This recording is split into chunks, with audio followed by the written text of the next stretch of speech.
ڕێکەوتی 25 ڕێبەندانی ساڵی 1363 هەتاوی پێشمەرگەکانی کۆمەڵە لە گوردانی 22 ورمێ لە ئاوایی گردیان سەر بە ناوچەی سەڵماز لەگەڵ هێزەکانی کۆماری ئیسلامی ڕوبەڕوو بوونەوە. لە ئەنجامی شەڕێکی قورس و حەماسی پێشمەرگەکانی کۆمەڵە زەبرێکی قورسیان لە هێزەکانی ڕژیم وەشاند. بەداخەوە لە جەریانی ئەم شەڕەدا پێشمەرگەیەکی فیداکاری کۆمەڵە بەناوی هاوڕێ هەمزە ئەحمەدی جیاونی ئازیزی بەخت کرد. هاوڕێ هەمزە ئەحمەدی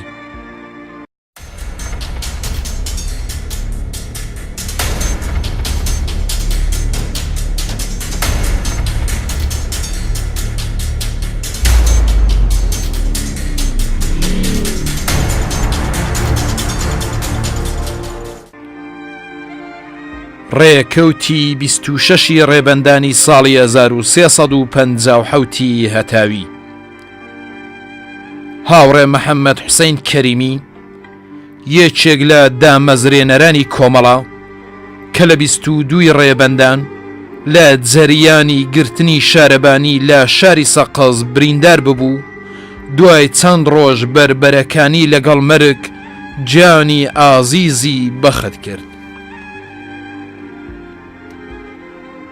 هاوڕێ محەممەد حوسەین کەریمی یەکێک لە ئەندامانی دامەزرێنەری کۆمەڵەی شۆڕشجێڕی زەحمەتکێشانی کوردستانی ئێران ساڵی 1327 هەتاوی لە شاری سەقز لەدایک بوو.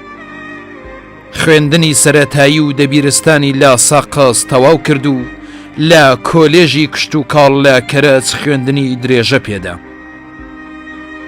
هاوڕێ محەممەد حوسەین کە لە ماڵێکی نەهێنیدا لە تاران کتێبخانەی کۆمەڵی لە چاوی پۆلیس و ساواک دەپاراست، لەلایەن ساواکەوە دەستگیر کرا. لە زیندانی ساواک نەهێنیەکانی تێکۆشانی خۆی و کۆمەڵی پاراست و دوای 40 ڕۆژ بێ ئەوەی هیچ بدرچێنێ ئازاد کرا. بەهاری ساڵی 1350 هەتاوی پاش تەواوکردنی خوێندنی زانستکای هاتە مەهاباد و دەورەی سەربازی وەک سپای تەرویج لە ئاوایەکانی ناوچەکانی شاروێران و مەحاڵ و مەنگوڕایەتی بردەسەر. پاییز و زستانی ساڵی 1356 هەتاوی لە تاران کرێکاری کرد و بەهاری ساڵی 1357 هەتاوی گەڕایەوە بۆ کوردستان و بە ناوی وەستا ساڵح ژیانی خەباتکارانە و زەحمەت کێشانەی بە شێوەی نەهێنی درێژە پێدا. وەستا ساڵح بە هۆی کردەوەی شۆڕش گێرانەیەوە زۆر زوو بوو بە جێگای باوەڕ و متمانەی زەحمەت کێشانی ئەو ناوچەیە. یارمەتی ئەو مەڵبەندەی دەدا و لەو کاتەدا کۆمەڵەیەک بەیان نامەی خەباتکارانەیان بڵاو دەکردەوە. دواتر بە بڕیاری کۆمەڵە گەڕایەوە بۆ شاری سەقز و وەک سیمایەکی ناسرا و پێشڕە و لە کۆبوونەوە جەماوەریەکانی خەڵکی ئەو شارەدا بەشداری کرد. ڕۆژی 22 ڕێبەندان هاوکات لەگەڵ ڕاپەڕینی خەڵکی کوردستان و ئێران لە دژی حکوومەتیشە، هاوڕێ محەممەد حوسێن لە کاتی ڕابەریکردنی هێرشی لاوانی شاری سەقز بۆ سەر ناوەندی پۆلیسی شارەکە و بەرفی شەک کەوت و 4 ڕۆژی دواتر لە نەخۆشخانەی سەقز جیانی ئازیزی بەخت کرد. ئێوارەی ڕۆژی 26 ڕێبەندانی ساڵی 1357 هەتاوی کۆمەڵە کە تا ئەو کات ڕێکخراوەیەکی نەهێنی بوو لە مەراسمی ئەسپەردەکردنی هاوڕێی گیانبەخت کرد و محەممەد حوسەین کەریمی هەڵسوڕانی خۆی ئاشکرا کرد. لەو کاتەوە 26 ڕێبەندان بە ڕۆژی کۆمەڵە ناودێر کرا. ڕێکەوتی 26 ڕێبەندانی ساڵی 1359 هەتاوی 2 دەستە لە پێشمەرگەکانی کۆمەڵە لە پەلی شەهید یوسف لە سەر جادەی سنە کامیاران لەگەڵ هێزەکانی کۆماری ئیسلامی تووشی شەڕێکی قورساتن و دەیان کەس لە هێزەکانی ڕژیم کوژران. پێشمەرگەکانی کۆمەڵە پاش شەڕێکی سەخت لە کاتی پاشەکشەدا لە بەرزایەکانی زەروان و گەڕاوە لە نێوان سنەکامیاران کەوتنە گەمارۆی هێزەکانی ڕژیم. پێشمەرگەکانی کۆمەڵە ئەم جارەش قارەمانانە توانیان زەبرێکی قرس لە هێزەکانی دوژمن بوەشێن و گەمارۆکە تێک بشکێنن. بەداخەوە لە جەریانی ئەم شەڕەدا دوو پێشمەرگەی فیداکاری کۆمەڵە بە ناوەکانی هاوڕێ کازم جەواهری و هاوڕێ ناسر مەجیدی جانی ئازیزیان بەخت کرد. هاوڕێ ناسر مەجیدی ساڵی 1338 تاوی لە ئاوایی ئەوێ هەنگ سەر بە ناوچەی سنا لەدایک بوو. دوای هاتنە دەرەوەی پێشمەرگە لە شارەکان هاوڕێ ناسر هاتە ناو ڕیزی هێزی پێشمەرگەی کۆمەڵە. هاوڕێ کازم جەواهری ساڵی 1339 تاوی لە ئاوایی کەچەڵە سەر بە ناوچەی کامیاران لەدایک بوو. ساڵی 1357 تاوی لەگەڵ مەسایلی سیاسی ئاشنا بوو هاتە مەیدانی خەباتی سیاسیەوە. پاش دەورەی یەکەمی بزوتنەوەی ڕزگاری خوازانەی گەلی کورد کە شاری کامیاران کەوتە دەست خەڵک و هێزە سیاسیەکانی کوردستانی ڕۆژهەڵات هاوڕێ کازم لەگەڵ کۆمەڵە و سیاسەتەکانی ئاشنا بوو. پاش ماوەیەکی کورد کار و چالاکی هاتە ناو ڕیزی هێزی پێشمەرگەی کۆمەڵە و دەستیدایە خەبات و تێکۆشان. ڕێکەوتی 26 ڕێبەندانی ساڵی 1362 هەتاوی بەهۆی دەرچوونی فیشەکێکی تەسادوفی لە ناوچەی مەریوان هاوڕێ فریشتە حەکیمی جانی ئازیزی بەخت کرد. هاوڕێ فریشتە حەکیمی ناسراو بە لەیلا ساڵی 1337 تاوی لە شاری سنا لەدایک بوو. ساڵی 1358 تاوی پەیوەندی بە کۆمەڵەوە گرت و لە بەشی تەشکیلات نهێنی لە شاری سنا سازماندرا. دواتر لەلایەن هێزەکانی کۆماری ئیسلامی شناسایی و دەستگیر کرا. پاش ئازادبوونی لە زیندان هاتە ناو ڕیزی هێزی پێشمەرگەی کۆمەڵە.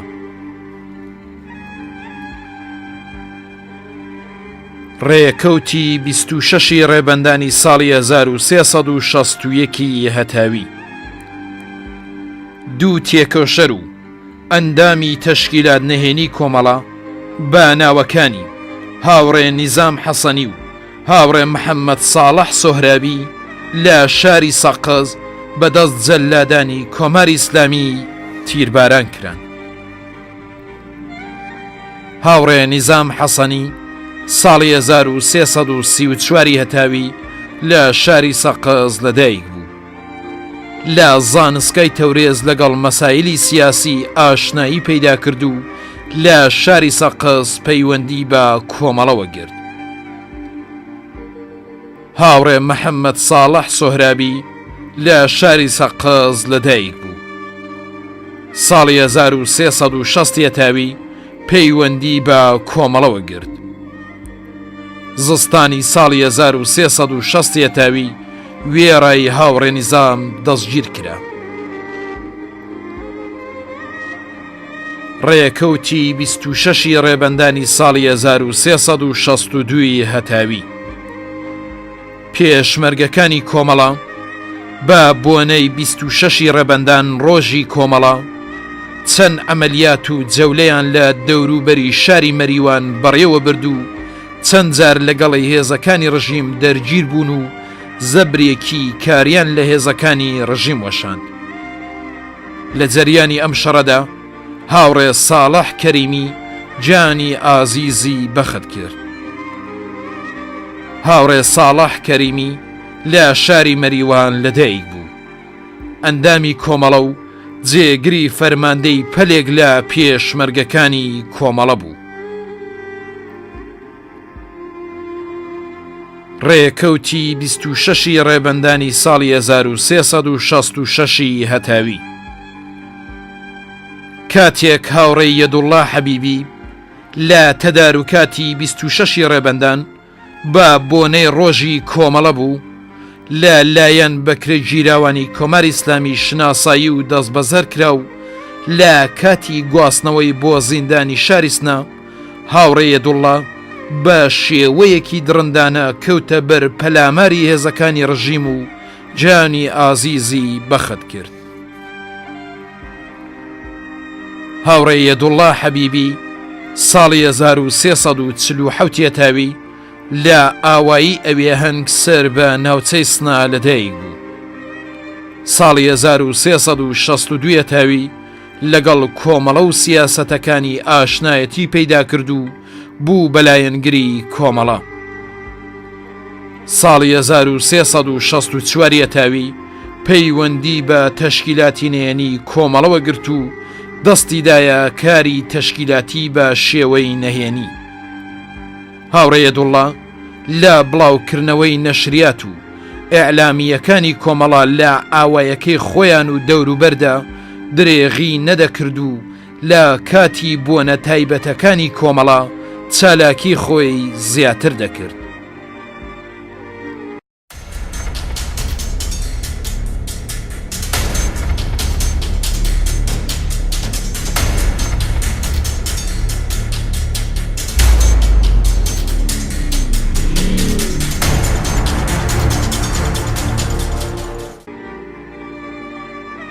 ڕێکەوتی 27 ڕێبەندانی ساڵی 1362 هەتاوی. پێشمەرگەکانی کۆمەڵە لە سەر جادەی بانە سەردەشت لەگەڵی هێرشی بربڵاوی هێزەکانی ڕژیم ڕووبەڕوو بوونەوە. لە جەریانی شەڕێکی قورس و خێناویدا کە 2 ڕۆژی خایاند، زەبرێکی قورسیان لە هێزەکانی کۆماری ئیسلامی وەشاند. لە جەریانی ئەم شەڕەدا 2 پێشمەرگەی فیداکاری کۆمەڵە بە ناوەکانی هاوڕێ عەباس زەمانی و هاوڕێ ئەحمەد تاریک جانی ئازیزیان بەخت کرد. هاوڕێ عەباس زەمانی ساڵی 1342 هەتاوی لە ئاوایی دایانە سەر بە ناوچەی سنا لەدایک بوو. ساڵی 1361 هەتاوی هاتە ناو ڕیزی هێزی پێشمەرگەی کۆمەڵە. هاوڕێ ئەحمەد تاریک. ڕێکەوتی 27 ڕێبەندانی ساڵی 1363 هەتاوی. 3 پێشمەرگەی فیداکاری کۆمەڵە بە ناوەکانی هاوڕێ عەتا فەتحی و هاوڕێ حیسام سەفتەری و هاوڕێ جەلالی یوسفی کە بۆ ئەنجامدانی مەعموریەتێکی تەشکیلاتی چوبوونەوە ئاوایی کەس نەزان سەر بە ناوچەی سەقەز لەلایەن هێزەکانی کۆماری ئیسلامی گەمارۆدران و ئەم ئاوایە بوو بە مەیدانی شەڕێکی قورس و نابەرابەر. لەم شەڕەدا کە ماوەی 15 ساعاتی خایاند، زەبرێکی قورس لە هێزەکانی ڕژیم کەوت. بەداخەوە لە جەریانی ئەم شەڕەدا هەر 3 پێشمەرگەکەی کۆمەڵە جانی ئازیزیان بەخت کرد. هاوڕێ عەتا فەتحی ساڵی 1342 هەتاوی لە ئاوایی تازاوە سەر بە ناوچەی دیواندەرە لەدایک بوو. ساڵی 1361 هەتاوی هاتە ناو ڕیزی هێزی پێشمەرگەی کۆمەڵە. بەهاری ساڵی 1362 هەتاوی لە کومیتەی قەرەتەوەرە سازماندرا. هاوڕێ حیسام سەفتەری ساڵی 1342 هەتاوی لە شاری تیکاب لەدایک بوو. ساڵی 1362 هەتاوی هاتە ناو ڕیزی هێزی پێشمەرگەی کۆمەڵە. ساڵی 1363 هەتاوی لە کومیتەی قەرەتەوەرە و هەوشاری دیواندەرە سازماندرا. هاوڕێ جەلالی یوسفی ناسراو بە سەعید کابی ساڵی 1340 تاوی لە ئاوایی ساری بڵاغی هەوشار لەدایک بوو.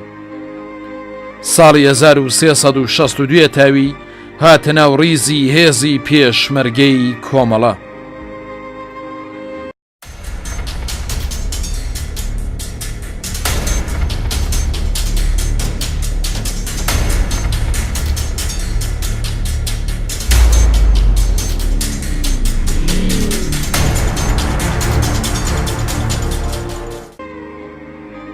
ڕێکەوتی 28 ڕێبەندانی ساڵی 1362 هەتاوی پێشمەرگەکانی کۆمەڵە لە گوردانی کاکفوئاد لە ناوچەی مەریوان و لە دەوروبەری ئەم شارە لەگەڵ هێزەکانی کۆماری ئیسلامی تووشی شەڕێکی قورساتن و زەبرێکی قورسیان لە هێزەکانی ڕژیم وەشاند.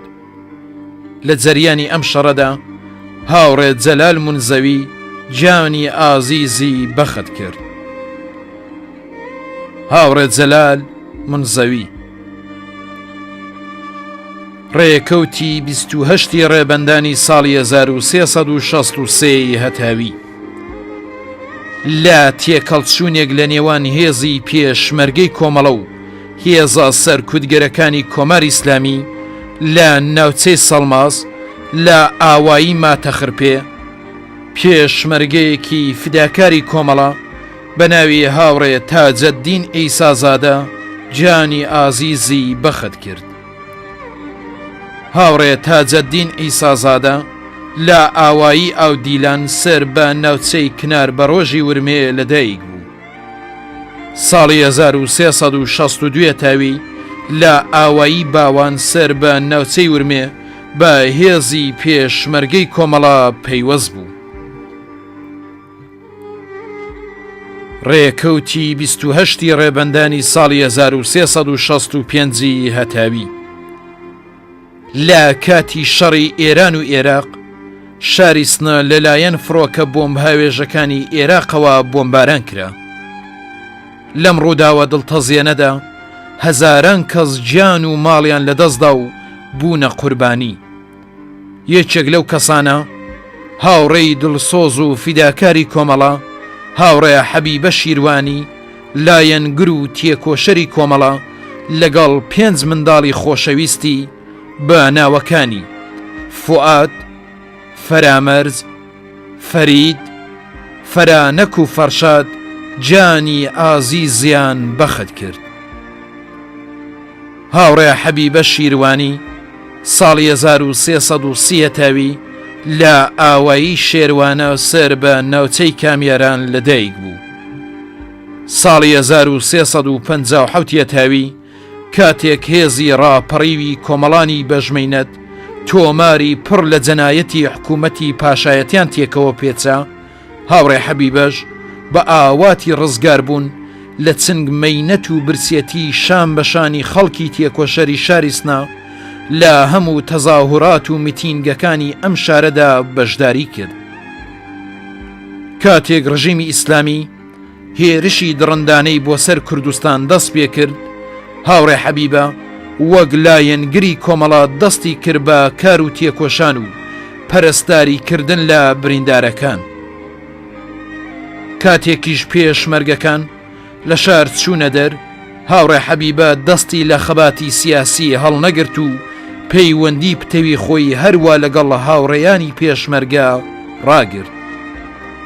ئاواتێک کە هاوڕێ حەبیبە هەمیشە لە دڵیدا بووی گەورەبوونی هەرچی زووتری منداڵەکانی و بوونیان بە پێشمەرگە و خەباتکاری ڕێگای ڕزگاری بوو. بۆ گەیشتنی بەم ئاواتە هەمیشە باسی کۆمەڵە و چالاکی پێشمەرگەکانی کۆمەڵەی بۆ دەکرد و لە پەنا ئەوەشدا جەنایەت و وەحشیگەری ڕژیمی پێدەناساندن. ئەو ئاموزشە بە نرخانەی هاوڕێ حەبیبە بوونە هۆی ئەوەی کە یەکێک لە جگەرگۆشەکانی ببێتە پێشمەرگەی کۆمەڵە و بەم جۆرە بە ئاواتی دڵی خۆی بگات. هاوڕێ حەبیبە لە کاتی چەکداربوونی ئەم ڕۆڵە خۆشەویستەیدا لە نامەیەکدا ئاوا دەنووسێ: کوڕی خۆشەویستم، چەکی پڕ لە شانازی پێشمەرگایەتی کۆمەڵە لە خۆت و لە هاوڕێیانت پیرۆز بێت و هیوادارم بەو پەڕی فیداکاری بۆ ڕزگاری هاوچینەکانمان تێبکۆشی. ئێمەش هەر یارمەتیە کە لە دەستمان بێ درێغی ناکەین. سەرکەوتنت بۆ بە ئاوات دەخوازم. بەداخەوە ئەو هاوڕێ دڵسۆز و تێکۆشەرەمان لەوە زیاتر نەمایەوە هەتا سەرکەوتنی هەرچی زیاتری زەحمەت کێشان بە چاو ببینێ و ئەوەندەی تر ئەستێرەی هیوای بگەشێتەوە. بە بیستنی هەواڵی مەرگی هاوڕێ حەبیبە و 5 کۆرپەی شیرینی لە جەریانی بۆمبارانی شاری سنەدا هەزاران کەس لە خەڵکی تێکۆشەری ئەو شارە بەتایبەت خەڵکی گەڕەکی چوارباغ بە کۆڵێک خەفەت و پەژارەوە لە مەراسمی ڕێزگرتن لە یادی ئەم ئینسانە دڵسۆز و تێکۆشەرەدا بەشداریان کرد و ڕق و بێزاری قوڵی خۆیان لەم ڕژیمە جەنایەتکارە دەربڕی.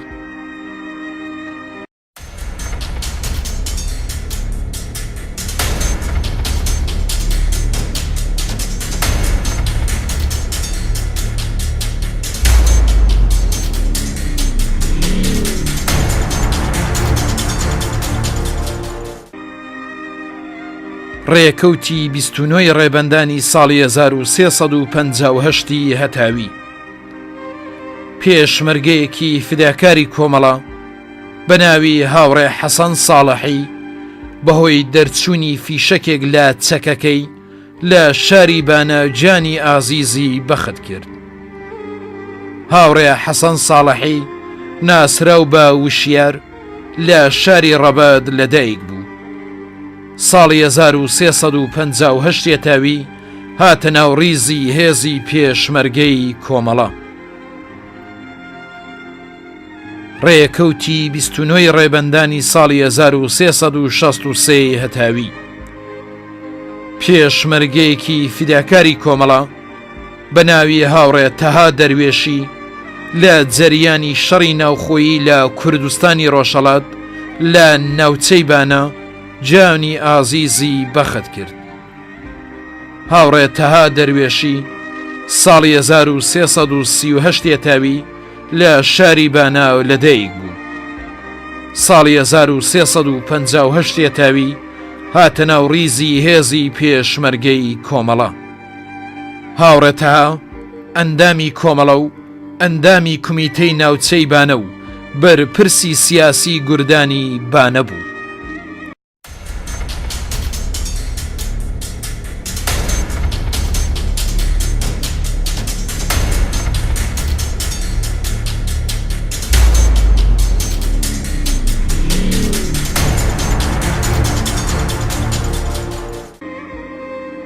ڕێکەوتی 30 ڕێبەندانی ساڵی 1362 هەتاوی لە جەریانی شەڕێک لە نێوان هێزی پێشمەرگەی کۆمەڵە و هێزە سەرکوتگەرەکانی کۆماری ئیسلامی لە نێزیک شاری سەقز پێشمەرگەیەکی فداکاری کۆمەڵە بە ناوی هاوڕێ خدر محەممەدی جیانی ئازیزی بەخت کرد.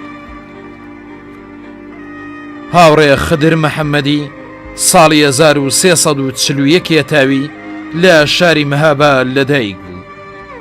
ساڵی 1357 تاوی هاتە ناو جەرگەی خەباتی سیاسیەوە. هاوڕێ خدر دوای شۆڕش هەڵسوڕان و تێکۆشانی خۆی بە جەمعیەتی دیموکراتیکی ڕێگەی ڕزگاری زەحمەتکێشانی شاری مەهابادەوە گرێدا.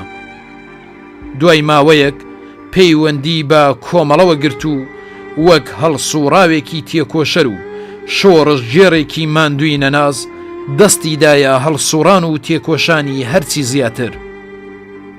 بەهاری ساڵی 1360 تاوی پەیوەست بوو بە هێزی عەلەنی تەشکیلاتی کۆمەڵە و با ڕیزەکانی هێزی پێشمەرگەی کۆمەڵە پەیوەست بوو.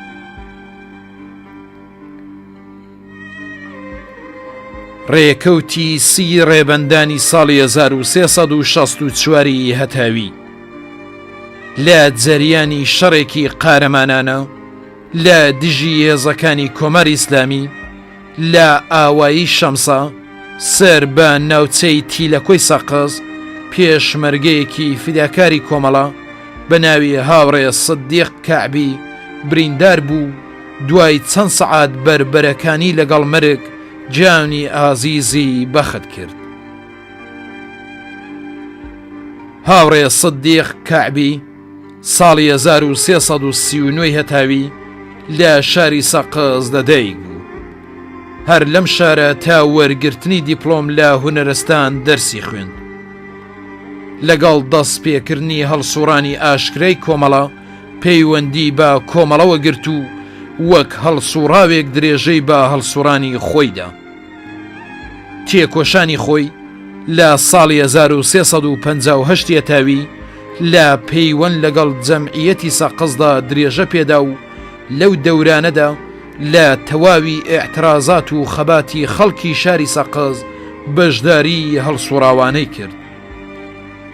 لەگەڵ یەکەم هێرشی جمهوری ئیسلامی بۆ سەر کوردستان لە مانگی گەلاوێژی ساڵی 1358 هەتاوی یەکێک لە ئەوەڵین هەڵسوڕاوانی تەشکیلاتی کۆمەڵە لە بەشی نەهێنی تەشکیلاتی ئەو شارەدا بوو.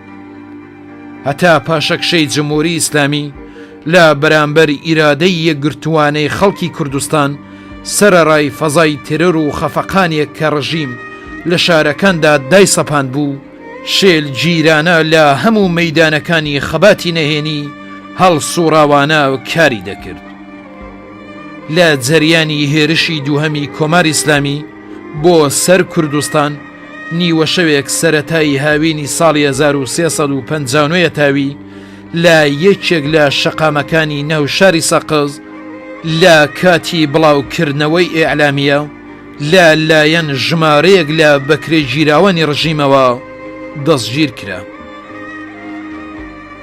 یەکێک لە هاوڕێیانی لە بیرەوەرێک سەبارەت بەو سەردەمە لە ژیانی هاوڕێ سدیق بۆی نووسیوین و دەڵێ بەرەبەیانی 5 مانگی خەرمانانی ساڵی 1359 هەتاوی کاتێک کە لە زیندان جەلادان هەواڵی گیان بەختکردنی خوشکە شۆڕش گێڕەکانیان بەناوەکانی نەسرین و شەهلایان پێدا، هاوڕێ سدیق ڕووی کردە ئەو زیندانیانە کە لە دەوری وەستا بوون و وتی تاریخی خەباتی چینی ئێمە چینی کرێکار بە خوێن نووسراوە.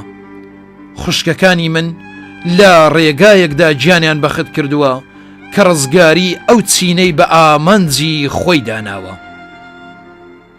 ئاخر و ئۆخری هاوینی ساڵی 1359 هەتاوی لە زیندان ئازاد کرا و دوایی بە تەشکیلاتی عەلەنی هێزی پێشمەرگەی کۆمەڵەوە پەیوەست بوو بۆ ماوەیە کاری لە نێو لایەنگرانی بەشی فەیزوڵڵا بەجی پێس پێردرا. هاوڕێ سدیق کادرێکی لێهاتووی کۆمەڵە بوو. ڕێکەوتی سی ڕێبەندانی ساڵی 1380 هەتاوی هاوڕێ ساسان ئاڵ کەنعان لایەنگر و هەڵسوڕاوی ماندوونە ناس و خۆڕاگری کۆمەڵە لەلایەن جەلادان و بەکرێ گیراوانی کۆماری ئیسلامیەوە لە شاری سنا ئێعدام کرا. هاوڕێ ساسان ئاڵ کەنعان ساڵی 1346 هەتاوی لە شاری سنا لەدایک بوو تا پۆلی یەکەمی ناوەندی هەر لەو شارە درێژەی بە خوێندندا. سەرەتای ئاشنایەتی هاوڕێ ساسان لەگەڵ کۆمەڵە دەگەڕێتەوە بۆ ساڵەکانی یەکەمی پاژڕاپەڕینی گەلانی ئێران و ئەو کات هاوڕێ ساسان بەهۆی هاوڕێ بیژەنی برایەوە کە پێشمەرگەی کۆمەڵە بوو، هەروەها لە ڕێگەی پەیوەندی گرتن بە بنکەکانی کۆمەڵەوە لە شاری سنە لەگەڵ مەسائلی سیاسی و ئامانج و سیاسەتەکانی کۆمەڵە ئاشنایی پەیدا کرد و وەک لایەنگرێکی هەڵسوڕا و خەباتی سیاسی خۆی دەست پێ کرد. پاشاتنەدەرەی کۆمەڵە لە حیزبی کومونیستی ئێران و ساغکردنەوەی خەتی ڕەسمی کۆمەڵە، هاوڕێ ساسان بە مەبەستی پێشمەرگایەتی پەیوەندی بە بنکەکانی کۆمەڵەوە گرت، بەڵام بە بڕیاری تەشکیلات سەر لە نوێ گەڕایەوە ناوشار و دیسانەوە لە بەشی ڕێخستن دەست بە کار بوو. ڕژیم لە درێژەی سەرکوت و دەستگیری و زیندانیکردنی ئازادی خوازاندا بە هەڵسۆرانی هاوڕێ ساسان دەزانێت و دەستگیری دەکەن. پاش ئەشکەنجە و ئازاری زۆر لەلایەن جەلادانی کۆماری ئیسلامیەوە لە زیندان لەلایەن دادگاوە سزای ئێعدامکردنی بەسەردا دەسەپێت. پاش سەپاندنی ئەو حکومەشی چەندین جار لەلایەن بەکرێ گیراوانەوە داوای هەوکاری لێ دەکرێت. بەڵام هاوڕێ ساسان بە خۆڕاگری و پاراستنی نەهێنەکانی تەشکیلات و هەروەها پاراستنی بیر و باوەڕی پۆڵایینی وەک خەباتکارێکی ڕاستەقینەی ڕێبازی کۆمەڵە ئەم هەوڵەی دەست و پەیوەندەکانی ڕژیمی کۆماری ئیسلامی پوچەڵ دەکاتەوە. جێ ئاماژەیە کە پاشدانی تەرمی ئەم شەهیدە سەربەرزە بە بنەماڵەکەی پێیان ڕادەگەێنن کە دەبێ لە شەودا و بەبێ هیچ ڕێ و ڕسمێک تەرمەکەی بنێژن. مانگی ڕێبەندانی ساڵی 1362 هەتاوی جەلادانی کۆماری ئیسلامی ئەندامێکی لێهاتووی کۆمەڵەیان بە ناوی هاوڕێ لوتفوڵڵا کەمانگەر لە زیندانی ئەوین لەو پەڕی وەحشی گەریەوە و تیرباران دەکەن. هاوڕێ لوتفوڵڵا کەمانگەر ناسرا و بە مزەفەر ساڵی 1336 هەتاوی لە ئاوایی ئافریانی سەر و سەر بە ناوچەی بێڵەواری کامیاران لەدایک بوو. لە ساڵەکانی 49 و 50 هەتاوی شاری سنە یەکێک لەو شوێنانە بوو کە تەشکیلاتی کۆمەڵە ئەو کات هەڵسوڕانی نەهێنی و شۆڕش جێرانەی تێدا دەکرد. هاوڕێ لوتفوڵڵا لەو دەورانەدا سەرەڕای کەمتەمەنی توانی لە یەکێک لەو کۆڕ و کۆمەڵانەدا جێگای خۆی بکاتەوە. بەو شێوەیە لە ساڵی 1349ەوە ئەم هاوڕێیە دەستیدایە کاری سیاسی و خەباتکارانە و بۆ دەورەی تەربیەت موعەلیم چووە شاری زەنجان. پاشان 2 ساڵ چووە سەربازی و بۆ سپای دانش هاتەوە ناوچەی لەیلاخ. ئەو سەردەمە سەرەتای ڕاپەڕینی جەماوەری خەڵکی ئێران بوو. هاوڕێ لوتفوڵڵا یەکێک لە هاوڕێیانی هەرە چالاکی کۆمەڵە کە لە بەرزکردنەوەی وشیاری سیاسی خۆی و هاوڕێیانی شێلگیر بوو. بۆیە توانی چەند کۆڕ و کۆمەڵی پێکات و لە لاوانی شۆڕژێری شاری سنە بە دەوری تەشکیلاتی کۆمەڵە کۆبکاتەوە و ڕابەریان بکات. ئەم هاوڕێ دلێر و ماندووی نەناسا لە درێژەی هەڵسوڕانیدا یەکێک بوو لەو ئەندامانەی کە لە کۆنگرەی دووهەمی کۆمەڵەدا بەشداری کرد. پاش کۆنگرەی دووهەمیش لە بەشی نەهێنی تەشکیلات کاری پێسپێردرا و پاش ماوەیەک لەسەر بڕیاری تەشکیلات چووە تاران. ماوەیەک مەسئولی حەوزەکانی تەشکیلاتی کۆمەڵە بوو لە خوزستان و لەو ماوەیەدا هەوڵی دەدا تەشکیلات لە نێو کرێکارانی سەنعەتی نەوت پەرە پێبدات. پاش کۆنگرە مەسئولیەتی حەوزەی تەشکیلاتی شاری کرماشانی پێسپێردرا. ڕازبەری ساڵی 1361 هەتاوی لە هێرشی بەرین و بەربڵاوی کۆماری ئیسلامی بۆ سەر تەشکیلاتی کۆمەڵە لە دەرەوەی کوردستان هاوڕێ لوتفوڵڵا گیرا و پاش 15 مانگ دیلی لە ئەشکەنجەگاکانی دیزەل ئابادی کرماشان و ئەوینی تاران بەداخەوە لە زیندانی ئەوینی تاران تیرباران کرا. مانگی ڕێبەندانی ساڵی 1364 هەتاوی پێشمەرگەیەکی فیداکاری کۆمەڵە بە ناوی هاوڕێ محەممەد مێهدی لە ئاوایی گۆمەیی لە ناوچەی دیواندەرە بەهۆی بەفر و سەرما و جانی ئازیزی لەدەستدا. هاوڕێ محەممەد مێهدی ساڵی 1370 هەتاوی لە ئاوایی پارسانیان سەر بە ناوچەی دیواندەرە لەدایک بوو. ساڵی 1357 هەتاوی لە پەیوەندی لەگەڵ هاوڕێیانی کۆمەڵە سیاست و ئامانجەکانی کۆمەڵەی ناسی و ئەم جار وەک هەڵسوڕاوێکی دڵسۆز و فیداکار لە پێناو ئەو سیاست و ئامانجانەدا دەستی دایە تێکۆشان. لە دەورەی دووهەمی بزوتنەوەی شۆڕشجێرانەی کوردستان وەک هەڵسوڕاوێکی کۆمەڵە دەستی بە هەڵسوڕان کرد و پەیوەندی خەباتکارانەی لەگەڵ واحیدەکانی هێزی پێشمەرگەی کۆمەڵە لە منتەقەدا قوڵتر کردەوە. لە ناوچەی گۆمەیی دیواندەرە بەهۆی سەرمە و مانەوە لە نێو بەفردا جانی بەخت کرد. کاتێک هەواڵی مەرجی هاوڕێ محەممەد لە منتەقەکەدا دەنجی دایەوە، خەڵکی زەحمەتکێشی شارەکانی دەوروبەر و ئاوایەکانی منتەقە پۆل پۆل بەرە و ئاوایی گۆمەیی وەڕێکەوتن، هەتا یادی خەبات و فیداکاری چەندین ساڵەی کاک محەممەد ڕێز لێ بگرن. مانجی ڕێبەندانی ساڵی 1365 هەتاوی جەلادانی کۆماری ئیسلامی دوای 2 ساڵ ئەشکەنجە و ئازاری جسمی پێشمەرگەیەکی فیداکاری کۆمەڵە بە ناوی هاوڕێ نەجمەدین شێخجگەری لە زیندانی شاری سەقز تیربارانیان کرد. هاوڕێ نەجمەدین شێخجگەری ساڵی 1334 تاوی لە شاری سەقز لەدایک بوو. دوای تەواوکردنی تەحسیلاتی لە شاری سنا لە مەدرسەی حکمت لە شاری سەقز وەک معەلیم دەستی کرد بە وانەوتنەوە. ساڵی 1352 تاوی هاتە ناو جەرگەی خەباتی سیاسیەوە. لە کاتی شۆڕشی ساڵی 1357 تاوی لە چەککردنی شارەبانی شاری سەقز بەشداری کرد و لە پیرانشار لە پێکێنانی کومیتەی شۆڕشجێرانەی سەربازەکان و دەرەجەدارەکان دەوری بوو.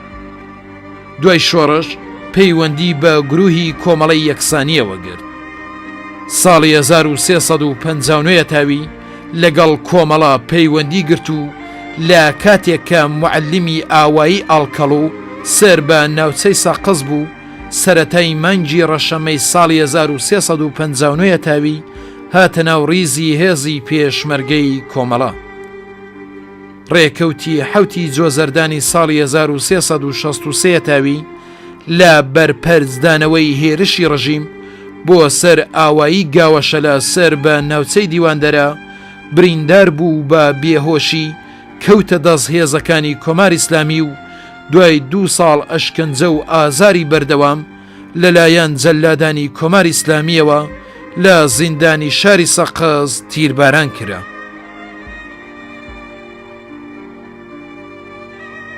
مانجی ڕێبەندانی ساڵی 1366 هەتاوی بەداخەوە هاوڕێ ڕەزا سەعادەتمەند تەشکیلات نەهێنی کۆمەڵە و کەسایەتی خۆڕاگری زیندان لە داوێنی چێوی ئاویەر لە شوێنێک بەناوی کانی ماماتکە کەوتە ژێر هەرس و جانی ئازیزی بەخت کرد. هاوڕێ ڕەزا سەعادەتمەند ساڵی 1339 هەتاوی لە شاری سنا لەدایک بوو. بڕوانامەی دیپلۆمی هەر لەو شارە وەرگرت. بۆ درێژەدان بە خوێندن چووە وڵاتی ئەمریکا و لە ڕشتەی مهندسی ساختمان درێژەی بە خوێندندا. ساڵی 1357 تاوی پەیوەندی بە جەمعیەتی دیفاع لە ئازادی و ئینقلابی شاری سنەوە گرت. ساڵی 1360 تاوی پەیوەندی بە کۆمەڵەوە گرت. ساڵی 1361 تاوی کە دەیویست ئیمکاناتی ماڵی کە لە دەرەوەی وڵات بۆ هاوڕێیانی پێشمەرگەی کۆکردبووەوە بەدەستی پێشمەرگەکانی کۆمەڵە بگەێنێ، لە ئاوایی باینچۆ لەلایەن بەکرێ گیراوانی کۆماری ئیسلامیەوە دەستگیر کرا و کەوتە ژێر وەحشیانەترین ئەشکەنجەی جەلادانی کۆماری ئیسلامی و دواتر بە 4 ساڵ زیندان مەحکوم کرا. ساڵی 1365 تاوی لە زیندان ئازاد کرا و سەر لە نوێ پەیوەندی بە تەشکیلاتی کۆمەڵەوە گرتەوە و دەستی دایە خەبات و تێکۆشان.